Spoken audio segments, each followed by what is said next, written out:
So we are coming to the last of the presentation. No financial interest. So all these things were already dealt with. I'll just skip them so that we can spend more time on discussion.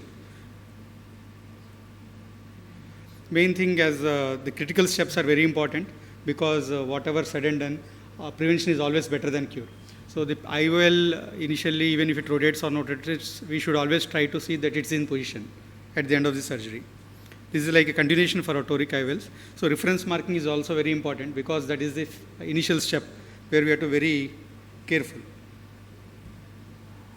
So even if we go for a digital imaging system, we always tend to mark the patient because you never know. Sometimes that digital imaging might not register. And suppose you block the patient, it will be even more difficult. So at least take a reference marking, either with the bubble marker or direct freehand marking. So for right-hand persons, temporal will be easy.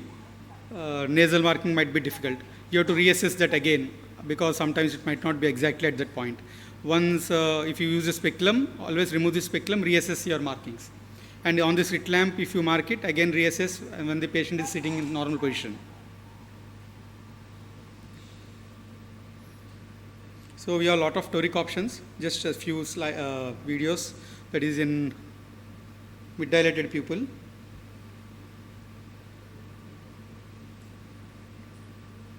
So this is an advanced monofocal toric. So to save time, I will run this also in the meantime. So usually most of our surgeries we do under saline.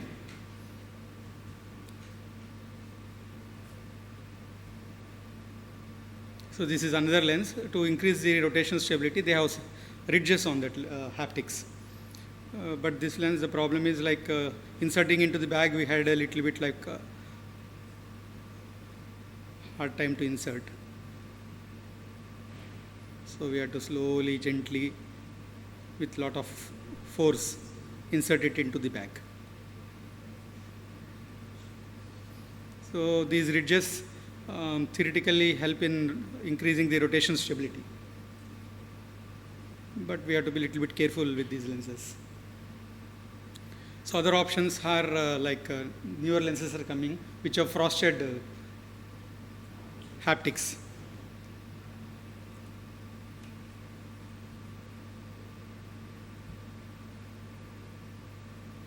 Sorry, I think so I'll just go through this. There is one more, I think, yeah. So we have these lenses. This is a new one from toric, Technis toric. We also have IHANS in this option, which has a more surface texture and friction on the IOL haptics. So this also slide was already presented. It has squared and frosted appearance. So I'll just show the video.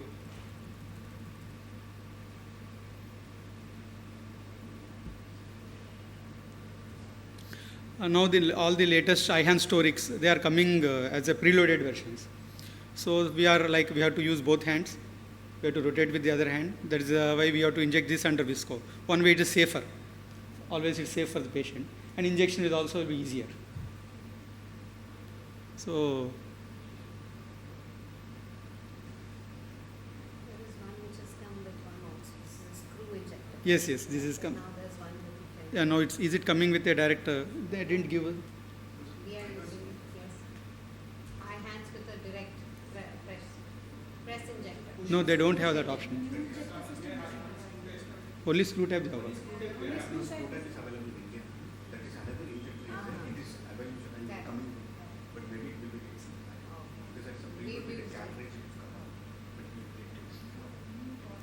All preloaded version have only screw type. Even internationally also it is screw type only because loading and control is in our hand. So in all international we have IHANS, torics, network, everything is in screw I type. think for studying it. Yes, one study is going on. 4 countries. So maybe So the same principles we follow. One thing is like but we come to the end of the surgery, like before keeping it position. For this lens, it's always better to take 1 degree anti-clockwise to the intended axis. not till 5 degrees like as other lenses, because they don't rotate much. And we have to be very careful while rotating. Don't use excessive force. You might sometimes tear up the capsules.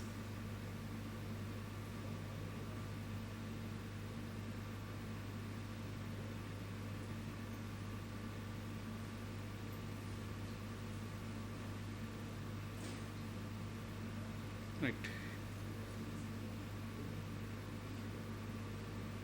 So we rotate with when bimanual. We are using bimanual. We used to rotate. We use the other IA probes only to rotate the lens also.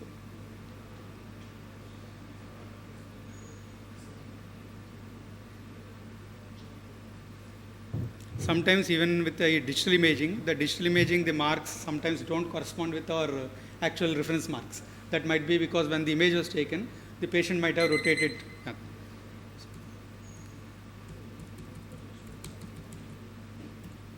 Thank you very much. We can discuss. No, actually that was for like rotation. You are using the bimanual IA for rotating the toric lens. So that to keep it in position, we are using the Virion on. And I was discussing Virion, the need for marking, because sometimes what happens, the patient might have tilted the head when the acquisition was taken. So Virion only gives the steep axis. That axis might not correspond when the patient is in a sitting position. So we do the surgery, and when we assess, at that time it might not correspond with the 170 degrees, because the 170 degrees on Virion will be equivalent to the 0 degrees on the sit lamp or on the sitting position. So that's the reason we always mark, reference marking is very important for every patient. So like one way that you were rotating with the irrigation aspiration, that's a good idea. The other thing I do is sometimes, because when we are doing a viscoelastic removal, typically for toric IOLs, you want to go behind the IOL and remove the viscoelastic, and it rotates. So what we can do is we can keep the irrigation fluid on, and we can use the dialer with the other hand and just rotate it. That's the other option which comes in hand.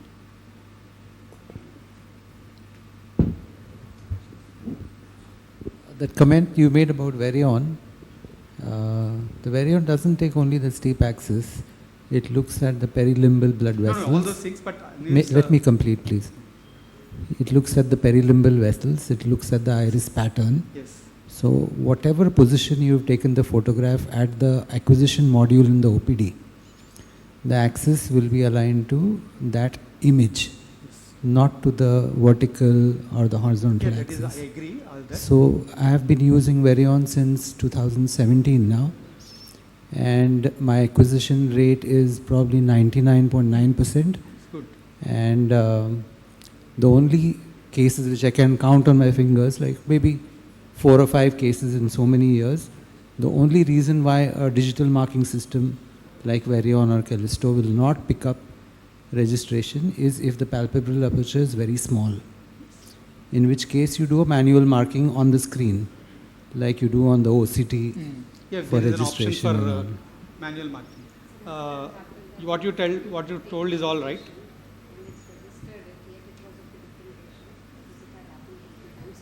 So you've taken it and it's registered for another patient, so that's a transcription error. Yeah, no, as in one patient A is on table and the Varion is on patient B, and when we do the registration, it registers. That shouldn't happen actually. Yeah, that shouldn't happen.